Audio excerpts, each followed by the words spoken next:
একবার একটা টক শোতে অ্যাক্ট্রেস প্রীতি জিন্টা শাহরুখ খানকে একটা প্রশ্ন করেছিল, এত লোক যে তোমার কাজের এত সমালোচনা করে, ক্রিটিসাইজ করে, তারপরও তুমি নিজের কাজগুলোকে সিস্টেমেটিকভাবে, রেগুলারলি কিভাবে করে যাও?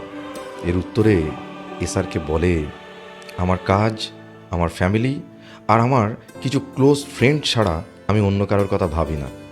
এরা ছাড়া আমাকে বাইরের অন্য কেউ কী বলল বা আমার সম্পর্কে কী ভাবলো, আমার সেসব নিয়ে কোনো মাথা ব্যথা নেই।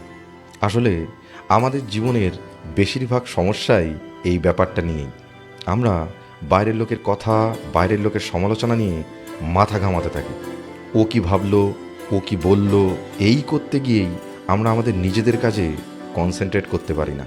আর এভাবেই দিনের পর দিন আমরা নিজের ক্ষতি করে ফেলছি, সেটা মানসিকভাবেই হোক বা শারীরিকভাবে।